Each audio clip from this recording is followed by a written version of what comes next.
Hello guys, blessed Friday morning guys. Kita nyo ba to guys? Ito ay Arabic bread is called kubus in Saudi Arabia. Ayan po today's video guys, ay gagawa tayo ng ating simple breakfast. Ito na po ang magiging breakfast natin. Ang bread or Arabic bread or kubus. Ito guys ay lalagyan ko lang ng itlog.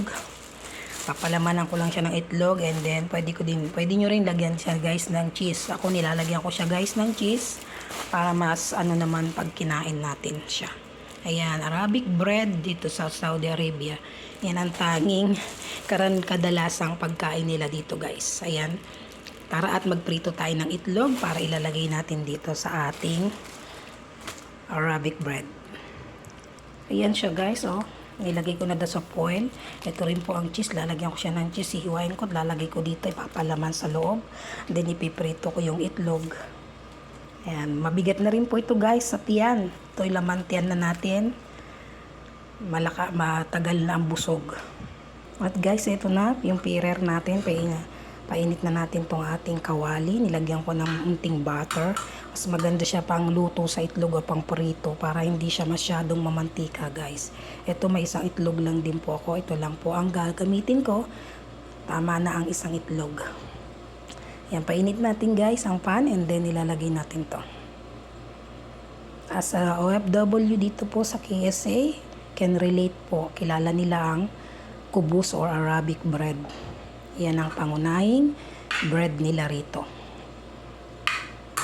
Yan siya guys, nilagay ko na ang ating egg, mainit na yung ating pan. Ayan, lagyan ko lang siya ng little salt. Ayan, okay na yon. I-mix ko lang siya dito ko na siya i-mix sa pan. Ganito lang guys, magluto ng itlog para pampalaman sa ating kubus. Yung kubus guys, masarap pa yan guys pag lalo't bago, yung kabibake lang. Then kakainin mo sa ganito, lalagyan mo siya ng itlog guys. Then ipapainit mo sa oven, mas better para mas masarap siyang kainin. Ayan, ganyan lang guys ang ginagawa ko sa itlog. At ipapalaman ko siya sa ating kubos. Ayan, okay na yan ganyan guys. Ayan guys, at tinango ko, nalagay ko na dito sa ating kubos. Yan lang ang aking simple breakfast. Ito minsan guys, ginagawa ko na rin itong pang dinner. Kasi magbigat na rin siya guys sa tiyan. Ayan siya guys. So ganito lang oh. Kalat ko lang yung itlog. Okay na siyang almusal natin. Kasi dito, bihira talaga ang rice guys. Nasa iyo kung gusto mo rin mag-araw-araw ng rice, pwede din naman. So nga lang, yung bang parang sawa ka na rin sa mga inuulam mo na paulit-ulit. Kaya hindi katulad sa atin sa Pilipinas.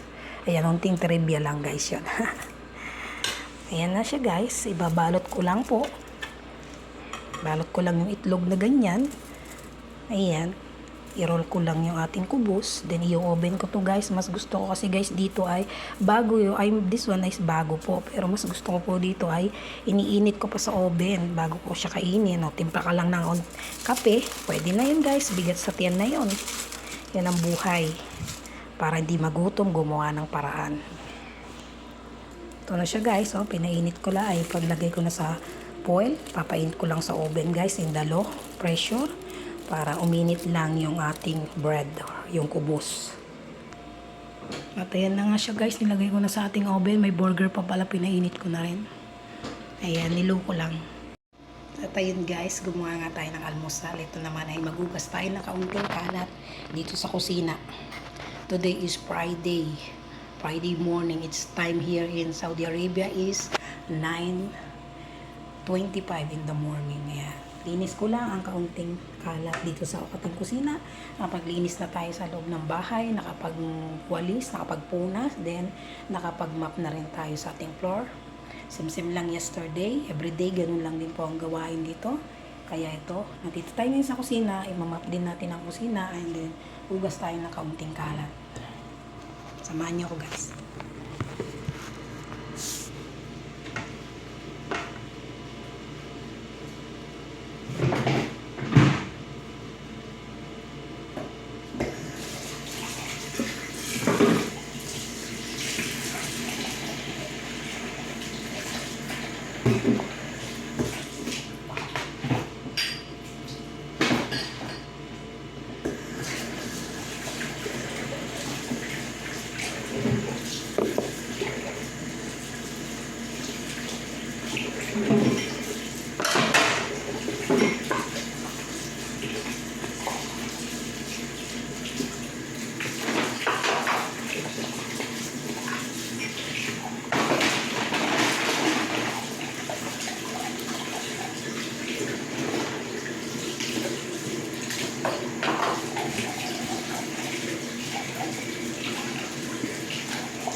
Ayun lang po guys, ang ating task ngayon. Everyday yan po ang ating task sa ginagawa natin dito.